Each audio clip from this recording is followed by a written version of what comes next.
ರಾತ್ರೋರಾತ್ರಿ ಶ್ರೀಮಂತರಾಗುವ ಕನಸು ಯಾರಿಗೆ ತಾನೇ ಇರಲ್ಲ ಹೇಳಿ. ಆದರೆ ಅದೇ ಆಸೆ ಇವತ್ತು ಎಷ್ಟೋ ಯುವಕರ ಭವಿಷ್ಯವನ್ನು ನುಚ್ಚು ನೂರು ಮಾಡುತ್ತಿದೆ.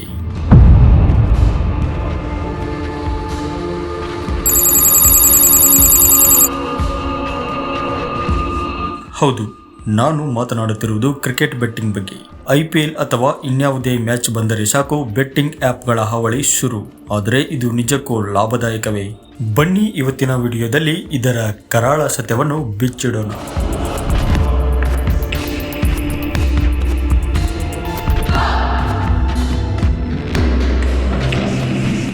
ಮೊದಲನೆಯದಾಗಿ ಭಾರತದಲ್ಲಿ, ಅದರಲ್ಲೂ ಕರ್ನಾಟಕದಲ್ಲಿ ಇದು ಸಂಪೂರ್ಣ ಕಾನೂನು ಬಾಹಿರ. ಇದು ಆಟವಲ್ಲ, ಕ್ರಿಮಿನಲ್ ಅಪರಾಧವೂ ಕೂಡ ಹೌದು.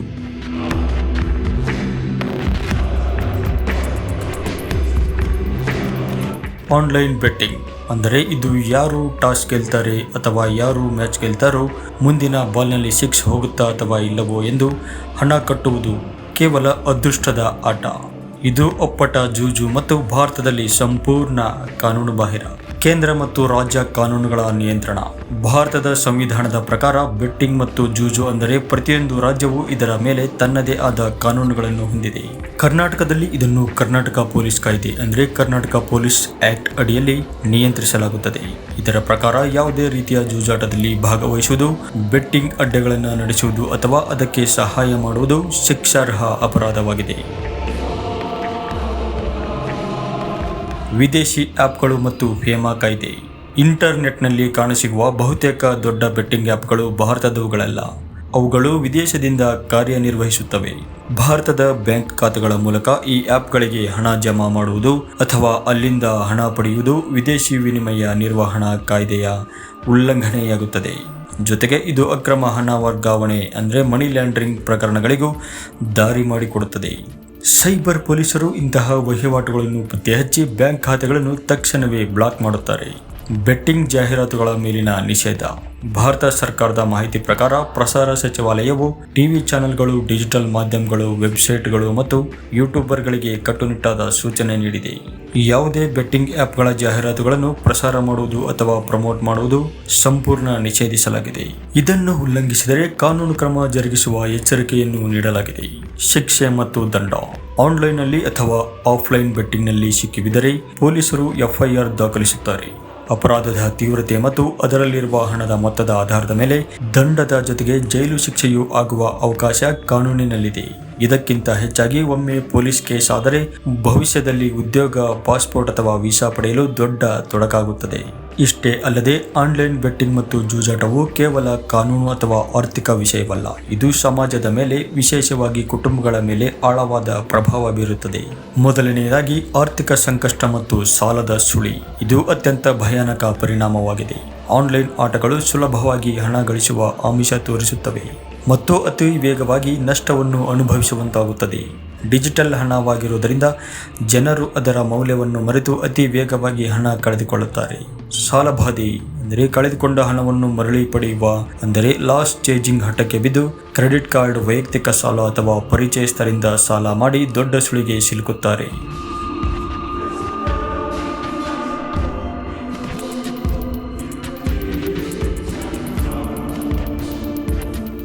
ಎರಡನೆಯದಾಗಿ ಮಾನಸಿಕ ಆರೋಗ್ಯದ ಮೇಲೆ ಪರಿಣಾಮ. ಹೌದು, ಜೂಜಾಟವು ಮೆದುಳಿನಲ್ಲಿ ಡೋಪಮೈನ್ ಎಂಬ ರಾಸಾಯನಿಕವನ್ನು ಬಿಡುಗಡೆ ಮಾಡುತ್ತದೆ. ಇದು ಮಾದಕ ವ್ಯಸನದಷ್ಟೇ ಅಪಾಯಕಾರಿ. ಮಾನಸಿಕ ಒತ್ತಡ. ಸತತ ಸೋಲುಗಳಿಂದ ತೀವ್ರ ಖಿನ್ನತೆ ಮತ್ತು ಆತಂಕಕ್ಕೆ ಕಾರಣವಾಗುತ್ತದೆ. ವರ್ತನೆಯಲ್ಲಿ ಬದಲಾವಣೆ. ವ್ಯಸನಿಯಾದ ವ್ಯಕ್ತಿ ಸಣ್ಣ ವಿಷಯಕ್ಕೂ ಕೋಪಗೊಳ್ಳುವುದು, ಸುಳ್ಳು ಹೇಳುವುದು ಮತ್ತು ಏಕಾಂತವನ್ನು ಬಯಸುವುದನ್ನು ಮಾಡುತ್ತಾನೆ.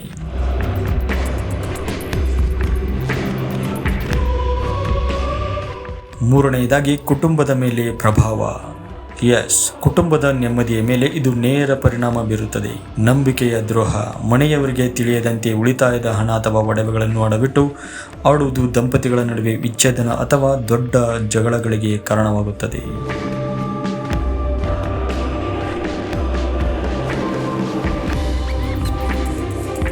ಮಕ್ಕಳ ಭವಿಷ್ಯ.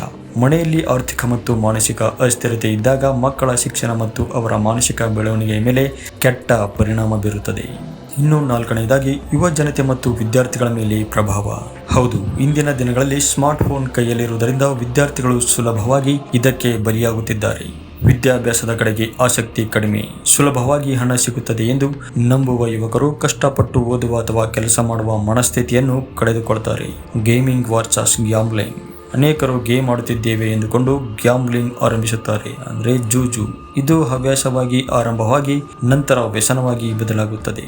ಮತ್ತು 5ನೇದು ಕ್ರಿಮಿನಲ್ ಚಟುವಟಿಕೆಗಳ ಹೇರಿಕೆ. ಜೂಜಿನ ಸಾಲ ತೀರಿಸಲು ಅಥವಾ ಆಟ ಮುಂದುವರಿಸಲು ಹಣವಿಲ್ಲದಿದ್ದಾಗ ಜನರು ಅಡ್ಡಹಾದಿ ಹಿಡಿಯುವ ಸಾಧ್ಯತೆ ಇರುತ್ತದೆ. ಸಣ್ಣ ಪುಟ್ಟ ಕಳ್ಳತನಗಳು, ವಂಚನೆ ಅಥವಾ ಇತರ ಕಾನೂನುಬಾಹಿರ ಕೃತ್ಯಗಳಲ್ಲಿ ತೊಡಗಿಕೊಳ್ಳುವ ಸಾಧ್ಯತೆ ಇರುತ್ತದೆ. ಪ್ರಿಯ ವೀಕ್ಷಕರೇ, ಕ್ರಿಕೆಟ್ ಅನ್ನು ಕ್ರೀಡೆಯಾಗಿ ಮಾತ್ರ ನೋಡಿ, ಜೂಜಾಟವಾಗಿ ಅಲ್ಲ. ಶ್ರಮವಿಲ್ಲದೆ ಬರುವ ಹಣ ಯಾವತ್ತೂ ಶಾಶ್ವತವಲ್ಲ. ನಮ್ಮ ಕೌಶಲ್ಯ ಮತ್ತು ಪರಿಶ್ರಮದ ಮೇಲೆ ನಂಬಿಕೆ ಇಡೋಣ. ಈ ಬಗ್ಗೆ ನಿಮ್ಮ ಅನಿಸಿಕೆ ಏನು ಎಂಬುದನ್ನು ಕಮೆಂಟ್ ಮೂಲಕ ತಿಳಿಸಿ. ಈ ಮಾಹಿತಿ ಉಪಯುಕ್ತ ಎನಿಸಿದರೆ ನಿಮ್ಮ ಸ್ನೇಹಿತರಿಗೂ ಶೇರ್ ಮಾಡಿ, ಜಾಗೃತಿ ಮೂಡಿಸಿ. ಇಂತಹ ಮತ್ತಷ್ಟು ವಿಡಿಯೋಗಳಿಗಾಗಿ ಚಾನಲ್ ಸಬ್ಸ್ಕ್ರೈಬ್ ಮಾಡಲು ಮರೆಯದಿರಿ.